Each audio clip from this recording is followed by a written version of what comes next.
Hello friends, स्वागत है आप सभी का आज के इस वीडियो में। मैं हूं अब्दुल कादिर और आप देख रहे हैं क्रिएटर।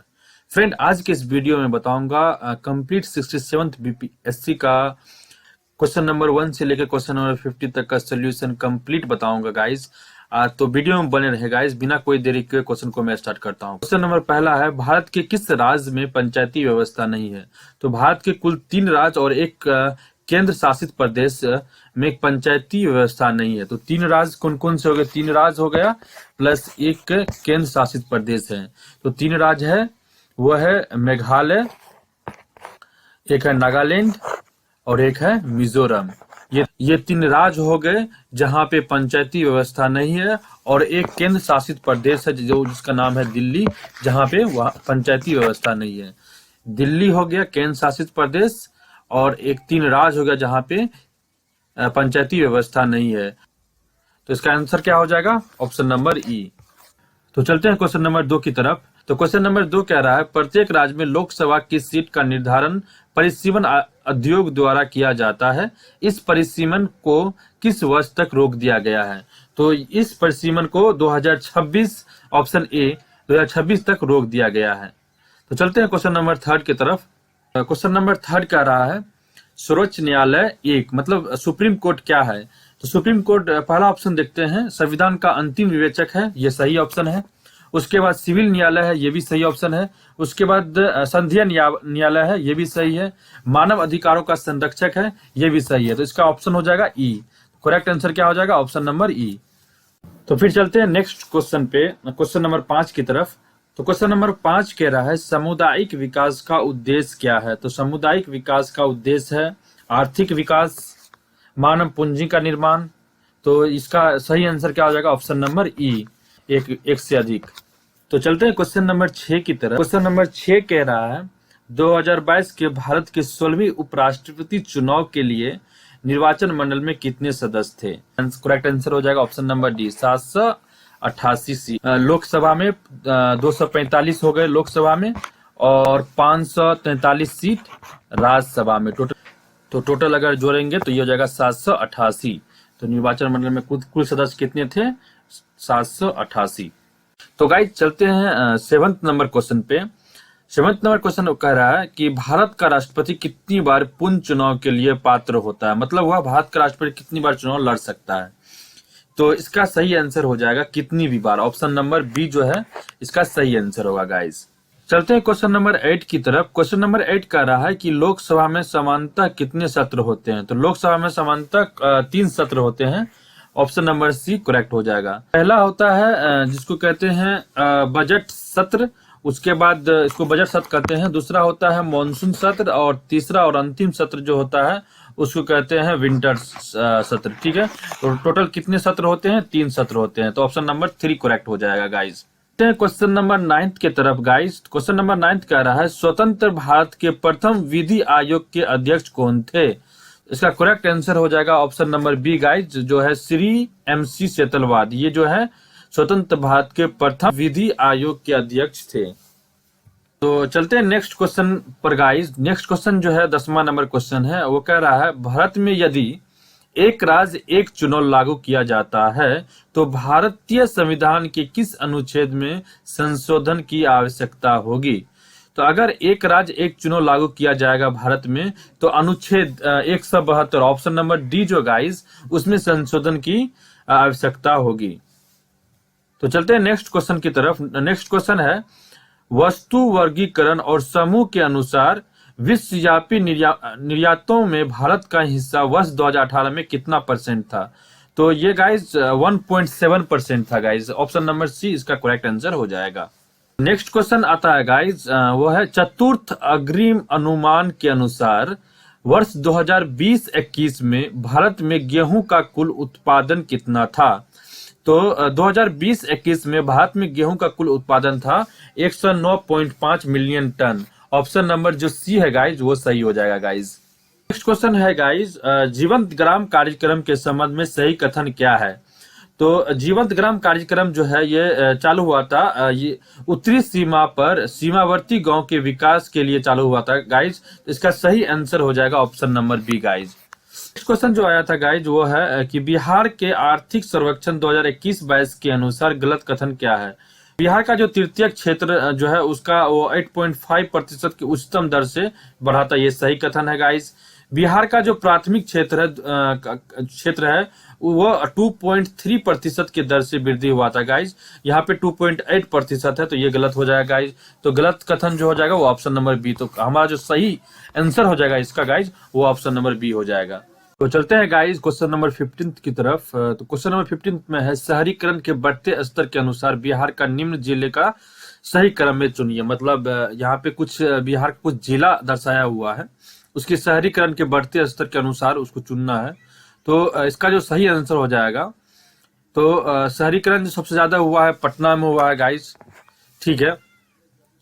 तो एक ये लग रहा है। उसके बाद जो हुआ है शहरीकरण सबसे ज्यादा पटना के अलावा हुआ मुंगेर में हुआ है और फिर नालंदा में हुआ है। तो ये ऑप्शन सबसे सटीक बैठ रहा है ऑप्शन नंबर सी में गाइज।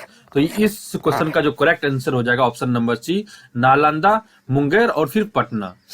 तो चलते हैं क्वेश्चन नंबर 16 की तरफ। तो क्वेश्चन नंबर 16 है कि वित्तीय वर्ष 2022-23 के लिए राजकोषीय घाटा बिहार की जीडीपी का %% होने का अनुमान लगाया गया है। जीडीपी का जो अनुमान लगाया गया 2022-23 वर्ष के लिए वो अनुमान है 3.47%। तो ये ऑप्शन नंबर ए में दिख रहा है, तो ऑप्शन नंबर ए जो हो जाएगा वो करेक्ट आंसर हो जाएगा इस क्वेश्चन का गाइज। तो चलते हैं क्वेश्चन नंबर 17 की तरफ। 17 क्वेश्चन है वह विकल्प चुनिए जो बिहार की 7 निश्चय भाग 2 योजना का हिस्सा नहीं है। यहाँ याद रखिए नहीं है वो विकल्प चुनना। यहाँ पे अक्सर लोग क्या करते हैं, जो इस भाग 2 का जो हिस्सा है उसे चुन के चले आते हैं। तो इस भाग 2 का जो हिस्सा था हर खेत में सिंचाई की पानी, ये हिस्सा था, ठीक है। उसके बाद युवा शक्ति बिहार की प्रगति, ये भी भाग 2 का हिस्सा था।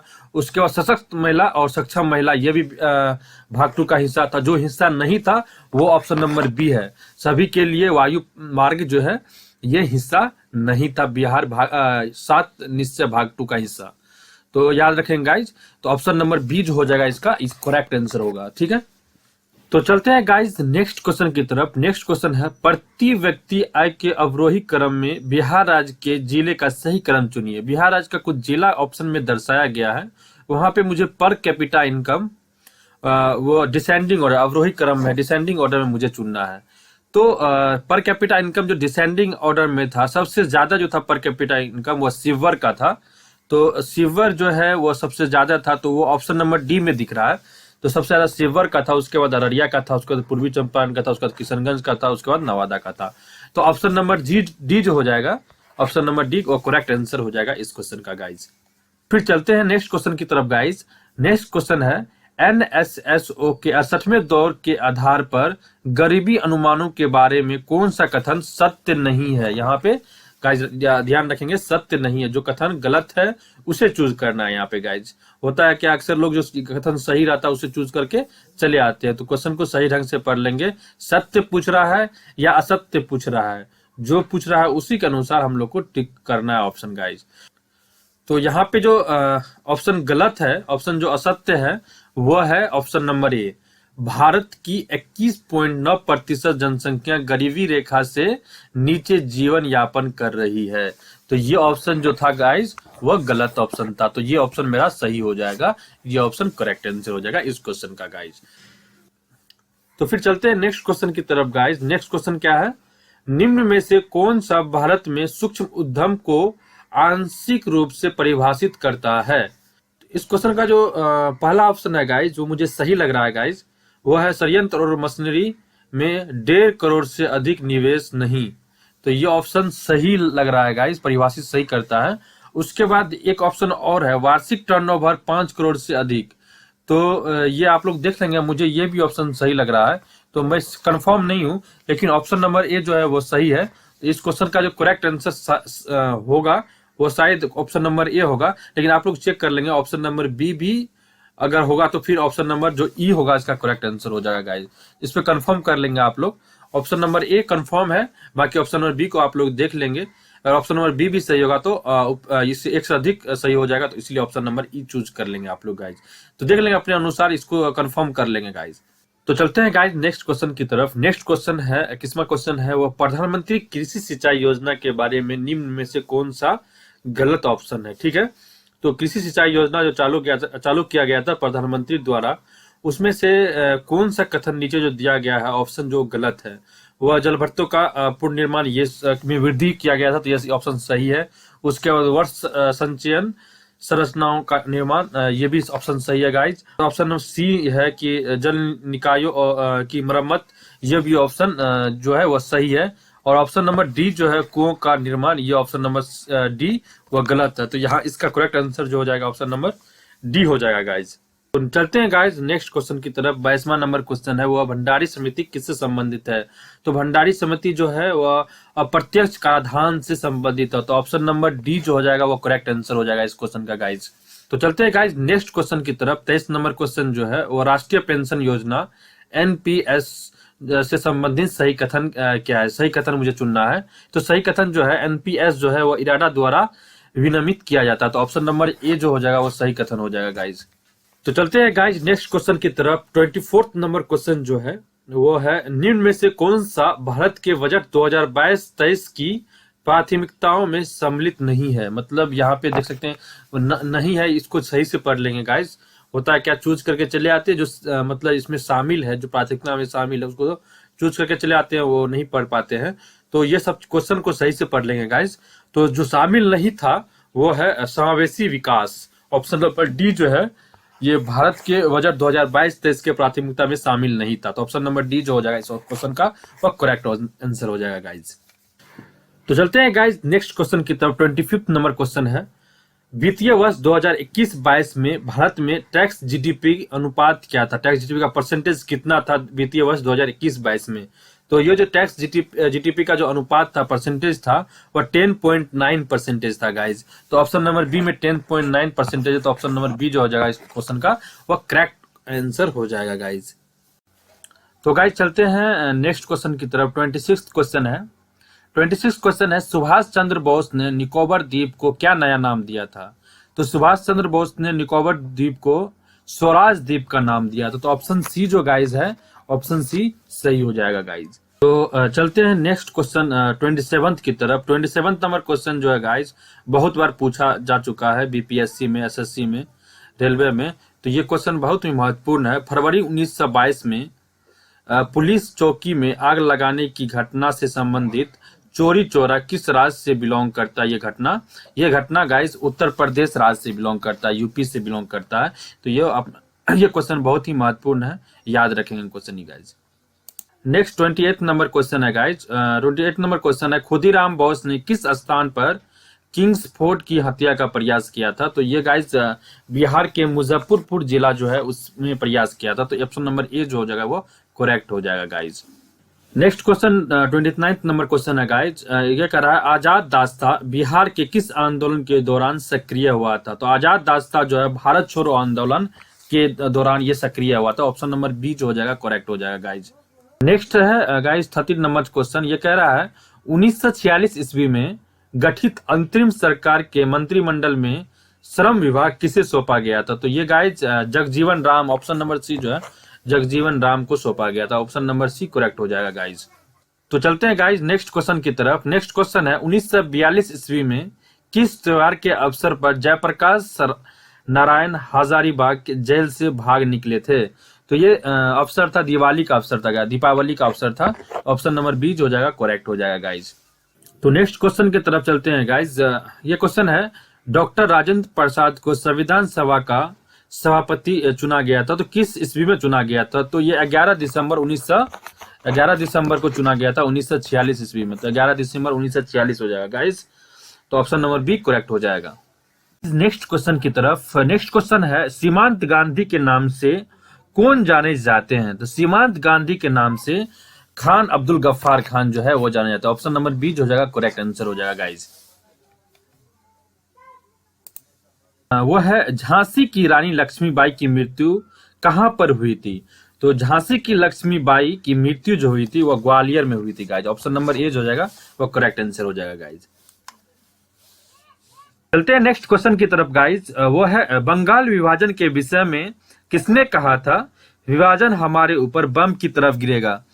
तो इसका ऑप्शन हो जाएगा, सुरेंद्र नाथ बनर्जी ने कहा था कि विभाजन हमारे ऊपर बम की तरफ गिरेगा। तो ऑप्शन नंबर सी जो हो जाएगा वो करेक्ट आंसर हो जाएगा गाइज। तो चलते हैं नेक्स्ट क्वेश्चन की तरफ गाइज। नेक्स्ट क्वेश्चन है, सरदार उधम सिंह ने किसे मारा था? तो गाइज सरदार उधम सिंह ने जालियांवाला बाग का हत्याकांड का बदला लेने के लिए 1940 ईस्वी में, किस ईस्वी में? 1940 ईस्वी में माइकल ओ डायर को मारा था। ऑप्शन नंबर ए जो हो जाएगा वो करेक्ट आंसर हो जाएगा गाइज।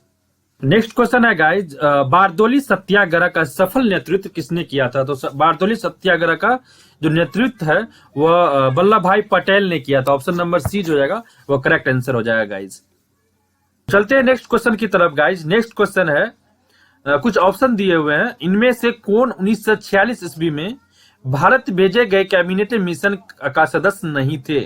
तो इसमें से जो है रैमजे मैकडोनाल्ड जो है, option number d, Ramsay MacDonald जो है वो कैबिनेट मिशन के सदस्य नहीं थे। तो ऑप्शन नंबर डी जो हो जाएगा वो सही हो जाएगा गाइज। नेक्स्ट क्वेश्चन बार बार पूछा जा चुका है, हर एग्जाम में लगभग ये क्वेश्चन पूछा जाता है, एसएससी, रेलवे, सीजीएल, जिसमें भी होगा ये क्वेश्चन आपको मिल जाएगा गाइज। तो प्रसिद्ध गांधी इरविन समझौता किस ईस्वी में हुआ था? तो ये सबको मालूम है, बच्चा बच्चा को मालूम है। तो गांधी इरविन समझौता जो है 1931 ईस्वी में हुआ था। ऑप्शन नंबर ए जो हो जाएगा वो आंख मूंद के आप लोग टिक मार सकते हैं गाइज, ये करेक्ट आंसर है। चलते हैं नेक्स्ट क्वेश्चन की तरफ गाइज। वो 14th नंबर क्वेश्चन है, भारतीय राष्ट्रीय कांग्रेस ने किस सत्र में पूर्ण स्वाधीनता का प्रस्ताव पारित किया था? तो पूर्ण स्वराज का जो प्रस्ताव है और भारतीय राष्ट्रीय कांग्रेस ने 1929 ईस्वी लाहौर अधिवेशन में पारित किया था। तो ऑप्शन नंबर ए जो हो जाएगा करेक्ट हो जाएगा। और पूर्ण स्वराज का जो अध्यक्षता है वो पंडित जवाहरलाल नेहरू के अधीन में हुआ था। तो ये याद रखेंगे गाइज। चलते हैं नेक्स्ट क्वेश्चन की तरफ गाइज। नेक्स्ट क्वेश्चन जो है 41 नंबर क्वेश्चन वो मैथ का क्वेश्चन है गाइज, ठीक है। तो और ये मैथ का क्वेश्चन है और मैं एक सिंपल ट्रिक बताता हूँ इस क्वेश्चन को सॉल्व करने का। इस जैसा भी इस टाइप का क्वेश्चन जहां भी मिले तो आप इस ट्रिक से आप कर सकते हैं। Within 30 second to 40 second आप ये क्वेश्चन को सॉल्व कर लेंगे गाइज। तो ये क्वेश्चन कह रहा है, अनिल और सुमन मिलके किसी काम को 12 दिन में कर सकता है, ठीक है, जिसे अनिल अकेले 20 दिन में कर सकता है, ठीक है। यदि वह काम सुमन अकेले करना पड़े सुमन को तो कितना दिन में कर पाएगा, ठीक है। तो ये इजी क्वेश्चन है, बहुत इजी क्वेश्चन। अगर इस मेथड से आप लोग करेंगे जो मैं बताने जा रहा हूँ गाइस। तो मान लीजिए अनिल और सुमन कह रहा है कि क्या, अनिल को ए से डिनोट करते हैं, सुमन को एस से डिनोट करते हैं, उस काम को 12 दिन में करता है, ठीक है। तो एक दिन में अनिल और सुमन कितना काम कर पाएगा, उस काम को कितना कर पाएगा, तो 1/12वां हिस्सा कर पाएगा उस काम का, ठीक है। और कह रहा है कि सुमन अकेले उस काम को कितना, अनिल अकेले उस काम को 20 दिन में कंप्लीट करता है। तो एक दिन में क्या कहता है सुमन, अनिल अकेले 20 दिन में कर पाता है उस काम को, ठीक है। तो एक दिन में उस काम को अनिल कितना कर पाएगा, 1/20वां हिस्सा कर पाएगा, ठीक है। तो मान लेते हैं सुमन उस काम को x दिन में कंप्लीट करता है, x डे में उस काम को सुमन कंप्लीट करता है, ठीक है। तो उस काम को सुमन एक दिन में कितना कर पाएगा, 1/x काम कर पाएगा, ठीक है। तो अब क्या करेंगे, दोनों मिलके उस काम को 12 दिन में कंप्लीट करता है, ठीक है। तो एक दिन में दोनों मिलकर कितना काम कर पा रहा है, 1/12 काम कर पा रहा है। अनिल अकेले एक दिन में कितना काम कर पा रहा है, 1/20 काम कर पा रहा है। और सुमन अकेले उस काम को एक दिन में 1/x काम कर पा रहा है, ठीक। तो हम ये लिख सकते हैं ना, 1/x plus 1/20 is equal to 1/12। ये इक्वेशन लिख सकते हैं। एक दिन में सुमन कितना काम कर रहा है, एक दिन में अनिल कितना काम कर रहा है, इक्वल टू एक दिन में दोनों मिलके कितना काम कर रहा है। ये समझ गए, ये इक्वेशन क्या कर रहा है, ये इक्वेशन जो है गाइज वो कह रहा है एक दिन में सुमन कितना काम कर रहा है प्लस एक दिन में अनिल कितना काम कर रहा है इज इक्वल टू एक दिन में दोनों मिलके कितना काम कर पा रहा है। तो ये सिंपल सा इक्वेशन सॉल्व कर लेंगे तो x का वैल्यू आ जाएगा 30, ठीक है। x का वैल्यू आ जाएगा 30। तो सुमन उस काम को 30 दिन में कंप्लीट कर पाएगा गाइज। तो ये सिंपल सा क्वेश्चन था, अगर ये ट्रिक से सॉल्व करेंगे तो इस टाइप का क्वेश्चन आपको विद इन अ मिनट आप सॉल्व करके दे सकते हैं आंसर गाइज, ठीक है। तो चलते हैं नेक्स्ट क्वेश्चन की तरफ। अगर ये वीडियो अच्छा लगा तो वीडियो को लाइक करें गाइज, और हमारे चैनल को सब्सक्राइब कर ले गाइज। चलते हैं नेक्स्ट क्वेश्चन की तरफ गाइज। वो भी मैथ का क्वेश्चन है, 42 नंबर क्वेश्चन है। क्या है? 55 विद्यार्थियों की कक्षा में 34 को क्रिकेट खेलना पसंद है, 26 को बैडमिंटन खेलना पसंद है। साथ ही प्रत्येक विद्यार्थी 2 खेल में से कम एक खेल खेलना पसंद करता है। कितने विद्यार्थी क्रिकेट और बैडमिंटन दोनों खेलना पसंद करेंगे? तो ये इजी क्वेश्चन है guys. Total number of student कितना है? Total number of student 55 student है मेरे पास, ठीक है। तो ये परम्यूटेशन एंड कॉम्बिनेशन का क्वेश्चन है। नंबर ऑफ स्टूडेंट हम सी से डिनोट कर रहे हैं cricket. Number of student who want to play cricket is 34, ठीक है। Number of student who want to b से बैडमिंटन को डिनोट कर रहे हैं, तो number of student who want to play badminton is 26। और मेरे पास क्या है? Number of student who want to play cricket plus badminton is what? 55 total number of student. Union of cricket plus badminton, that is the total number of student. इसका formula क्या होता है? इसका फॉर्मूला होता है number of student who want to play cricket plus number of student who want to play badminton, ठीक है, plus minus number of student who want to play cricket plus badminton, that is intersection of cricket plus badminton, ठीक है। तो ये मुझे निकालना है, ये पूछ रहा है, ये मुझे निकालना है। मेरे पास क्या है? Number of student who want to play cricket plus number of student who want to play badminton. ये मेरे पास दिया हुआ है 34, ये दिया हुआ है 26 और ये दिया हुआ है 55। ये निकल जाएगा आराम से। तो ये हो जाएगा कितना? 60 माइनस इधर आ जाएगा तो -5 बराबर -NC इंटरसेक्शन B, माइनस से माइनस कट जाएगा। तो नंबर ऑफ ये जो दोनों खेलना पसंद है वो 5 हो जाएगा। ऑप्शन नंबर E में 5 है, तो ये 5 आंसर करेक्ट हो जाएगा गाइज। तो चलते हैं नेक्स्ट क्वेश्चन की तरफ गाइज। 43 नंबर क्वेश्चन है। वह 2 प्राकृतिक संख्या कौन सी है जिनका गुणनफल 2400 है और जिनका वर्ग का योगफल, सम ऑफ हुज स्क्वायर, योगफल, वर्ग का योगफल 5200 है। तो इसको डायरेक्ट हम देख सकते हैं कि अगर ऑप्शन के से हम एलिमिनेट करें तो दिया हुआ है क्या? मान लेते हैं x plus and y, these are 2 number, and क्या दिया हुआ है? Sum of whose square, sum of whose square is 5200। तो 5200 हम चलते हैं डायरेक्ट इससे। पहला नंबर 75 का स्क्वायर निकालेंगे प्लस इसका स्क्वायर प्लस 32 का स्क्वायर। इसका स्क्वायर कभी भी 5200 तो नहीं आने वाला है, ठीक है। तो ऑप्शन नंबर ये तो डायरेक्ट कट जाएगा, तो इसको हटा देंगे। ऑप्शन नंबर बी की तरफ चलते हैं। यहाँ पे देख सकते हैं 60 का स्क्वायर निकाल सकते हैं इजी, ठीक है, और 40 का स्क्वायर निकाल सकते हैं। 60 का स्क्वायर कैसे निकालेंगे? 6 का स्क्वायर कितना होता है? 36 में 00 ऐड कर देंगे। 4 का स्क्वायर हो गया 16, 00 ऐड कर देंगे। तो ये हो जाएगा आपको ये हो जाएगा 5200। तो ये ऑप्शन लग रहा है, ठीक है। और कह रहा है जिनका गुणनफल, तो इसका गुणनफल भी निकाल सकते हैं।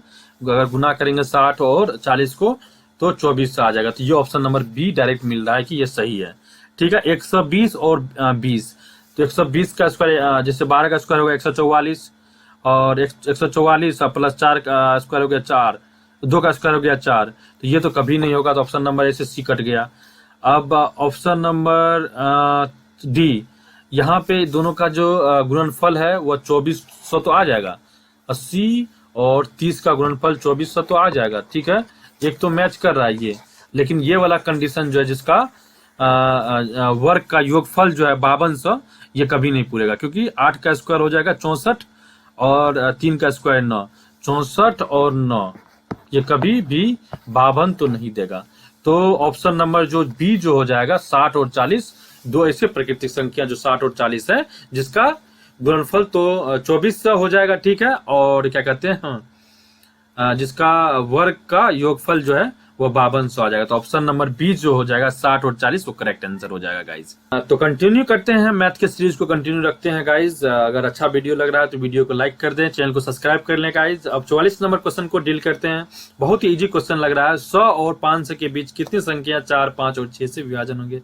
बहुत ही इजी क्वेश्चन है गाइज। इसमें करना क्या होता है, 4, 5 और 6 का एलसीएम पहले ले लेंगे। 2 से लगेगा 2 5 3 5 ना 10 दुना 20 तिया 60। इसका एलसीएम कितना हो गया 60 गाइस। एलसीएम आ गया 60। अब मेरे पास संख्या क्या है 100 है और क्या है 500 है। ठीक है, यही है दो संख्या। 100 को 60 से भगा देंगे, फिर 500 को भी 60 से भगा देंगे। कितना मरतबे में 1 मरतबे में। कितना मरतबे में 8 मरतबे में। 8 से 48 480 हो जाएगा। 9 मरतबे में ज्यादा हो जाएगा। दोनों का डिफरेंस कितना आ रहा है 8 में से 1 चला गया 7। तो ऐसे 7 संख्या है तो 7 ऑप्शन में आ रहा है क्या, हाँ जी पहला ऑप्शन में आ रहा है, तो पहला ऑप्शन सही हो जाएगा गाइस। बहुत ईजी क्वेश्चन। अगर भी तो वीडियो को लाइक कर दे, चैनल को सब्सक्राइब कर ले गाइस। आपके लिए बड़ा मेहनत करके मैं सॉल्व कर रहा हूँ गाइस क्वेश्चन। चलते हैं नेक्स्ट क्वेश्चन की तरफ गाइस। 45 क्वेश्चन है। 70 किलोग्राम के मिश्रण में बालू और सीमेंट का अनुपात मेरे पास पता है 4:1 है। मिश्रण में कितना बालू और मिला दिया जाए। यहाँ बालू वेरिएबल है, बालू मुझे मिलाना है। कितना बालू और मिला जाए ताकि बालू और सीमेंट का अनुपात 6:1 हो जाए। यह क्वेश्चन है गाइस। बालू का और अनुपात का शुरुआत अनुपात कितना था 4:1। तो यहाँ से बालू का निकालेंगे, कितना हो जाएगा, बालू हो जाएगा 70 किलो में। ठीक है, कितना बालू है, ये बालू है आपको 5 4 1 5। बालू कितना है 4 का अनुपात है, 4 से गुना कर देंगे तो बालू आ जाएगा 56 किलो। ठीक है, और उसके अलावा सीमेंट मुझे निकालना है तो सीमेंट 70 भागा 5 गुना 1 से है तो ये 14 किलो सीमेंट आ जाएगा। ठीक है, तो बालू अब क्या कहते हैं मिलाना है। बालू वेरिएबल है, सीमेंट कांस्टेंट है गाइस। तो सीमेंट कांस्टेंट है तो ये हो जाएगा कितना 6:35 डाइट मिल रहा है। ऑप्शन नंबर ए करेक्ट हो जाएगा गाइस। ये इजी, बहुत ही इजी क्वेश्चन है गाइस। इस तरह से क्वेश्चन आप सॉल्व कर सकते हैं। नेक्स्ट क्वेश्चन की तरफ गाइस। 46 क्वेश्चन है। ₹150 प्रति दर्जन के दर से संतरे बेचने पर शशि को 25% की हानि हो रही है। 20% का लाभ पाने के लिए उन्हें कितना के दर से बेचना पड़ेगा। तो इसका ऑप्शन करेक्ट हो जाएगा पहला ऑप्शन। ठीक है, 240 रुपए प्रति दर्जन से बेचना पड़ेगा। नेक्स्ट क्वेश्चन क्या है गाइस। एक समचतुर्भुज के विकर्णों की लंबाई 10 सेंटीमीटर और 24 सेंटीमीटर है। ठीक है, तो डायगोनल्स मुझे रम्बस का समचतुर्भुज क्या होता है, रोम्बस होता है, जैसा रम्बस होता है। और इसका डायगोनल मुझे दिया हुआ है, एक का 10 और एक का दिया हुआ 24। समचतुर्भुज में एंगल जो होते हैं वह 90 से बड़े होते हैं, 2 एंगल। ये एंगल हो गया 90 से बड़े 2 एंगल। 2 एंगल जो होता है 90 से कम। एंगल जो होता है वो 90 डिग्री नहीं होता। लेकिन समचतुर्भुज का क्या ये होता है, प्रॉपर्टीज क्या होता है, सारा साइड जो होता है वह बराबर होता है। अगर ये x है तो ये भी x होगा, ये भी x होगा, ये भी x होगा। मुझे परिमाप निकालना है, मतलब पेरीमीटर निकालना है, तो इसकी लंबाई निकालना। अगर एक निकल गया उसको 4 से गुना कर देंगे तो मुझे परिमाप मालूम चल जाएगा गाइस। तो इसके लिए मुझे क्या दिया हुआ है, ये डायगोनल्स दिया हुआ है। एक डायगोनल जो सबसे बड़ी डायगोनल है वो 24 है और छोटी डायगोनल जो है वह 10 है। ठीक है, तो अगर हम यहाँ पे देखेंगे तो एक यहाँ पे 90 डिग्री बनता है। डायगोनल के बीच में कितना डिग्री बनता है 90 डिग्री बनता है। ये याद रखें, ये जो है सारा प्रॉपर्टीज है रोम्बस का। ये क्या होता है, समचतुर्भुज रोम्बस होता है। ठीक है, तो ये 90 डिग्री बनाता है। राइट एंगल ट्रायंगल बन चुका है हमारे सामने। अगर हम देखें तो ये दोनों आपस में इंटरसेक्ट करता है, मिड पे बीच में इंटरसेक्ट करता है। अगर ये 10 है तो ये 5 हो जाएगा मेरे पास। ठीक है, ये अगर 24 है तो ये 12 हो जाएगा। तो मैं साइड में एक पिक्चर बना देता हूँ गाइज। मेरे पास क्या है, एक राइट एंगल ट्रायंगल है। ये साइड मुझे 5 पता है, ये साइड मुझे मेरे पास 12 पता है। तो ये हाइपोटेनस हो गया। हाइपोटेनस का फॉर्मूला क्या होता है राइट एंगल ट्रायंगल में, हाइपोटेनस का स्क्वायर इक्वल टू बेस का स्क्वायर प्लस हाइट का स्क्वायर। मेरे पास हाइट ये 5 दिया हुआ है, बेस मेरे पास 12 दिया हुआ है। तो आराम से निकाल सकते हैं। 12 का स्क्वायर 144 हो गया, 5 का स्क्वायर 25 हो गया, 169 हो गया। 169 का रूट कितना हो जाएगा 13 हो जाएगा। तो साइड मेरे पास मालूम चल गया 13 हो गया। एक साइड मालूम चल गया, 4 से गुना कर देंगे, 13 चौके 52। तो 52 किसी ऑप्शन में शो कर रहा है, option number D. Option number D जो हो जाएगा वो करेक्ट आंसर हो जाएगा गाइज।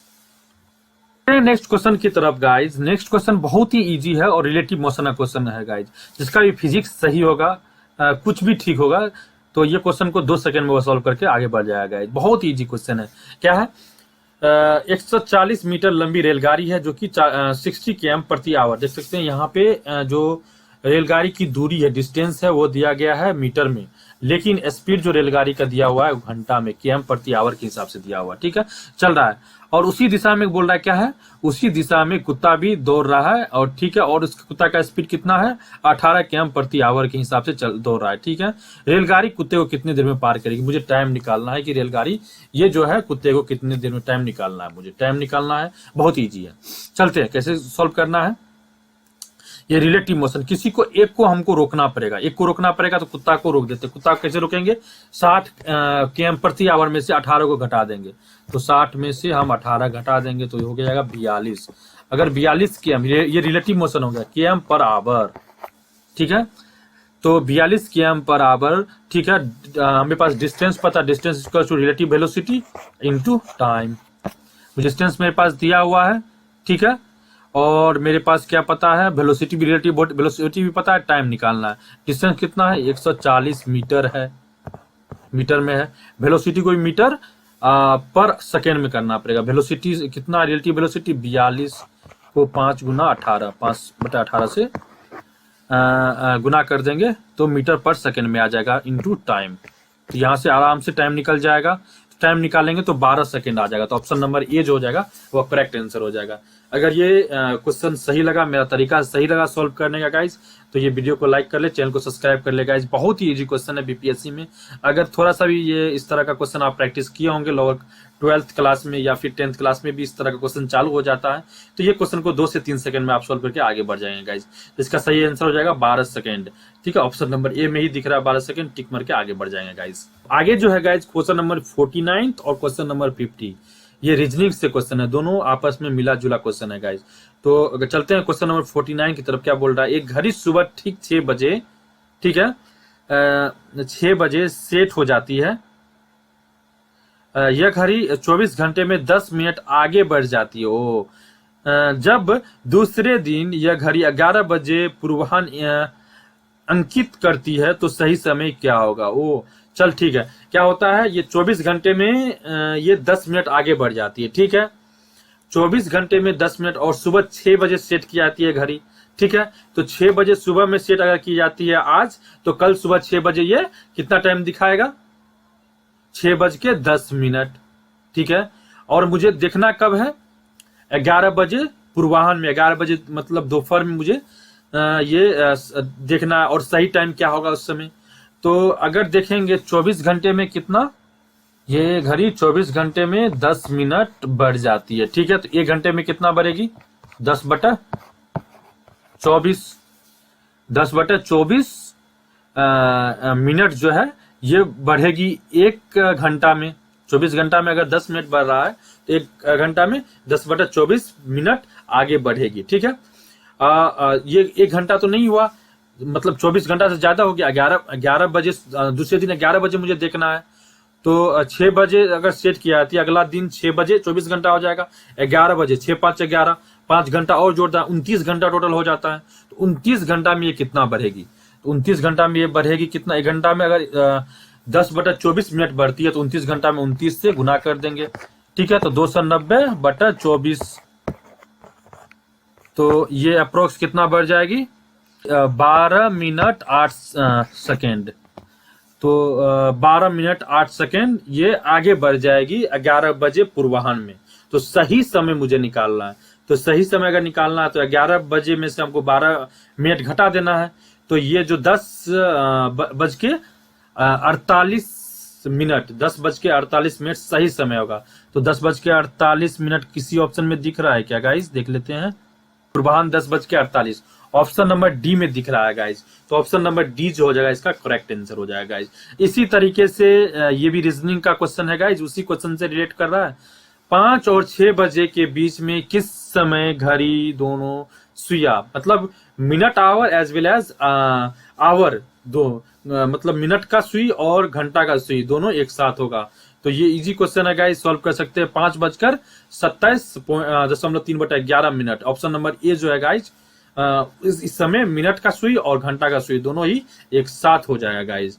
तो अगर ये वीडियो अच्छा लगा, 50 क्वेश्चन मैंने सॉल्व किया इसमें बीपीएससी 67 का, अच्छा लगा तो गाइस वीडियो को लाइक कर लें, और वीडियो 50 क्वेश्चन सॉल्व करके बताया आप लोगों को बीपीएससी 67 का 50 क्वेश्चन सॉल्व किया हूँ गाइज। अगर ये वीडियो अच्छा लगा आप लोगों को, 50 क्वेश्चन समझ में आया हो, तो वीडियो को लाइक कर ले गाइज और चैनल को सब्सक्राइब कर ले। धन्यवाद।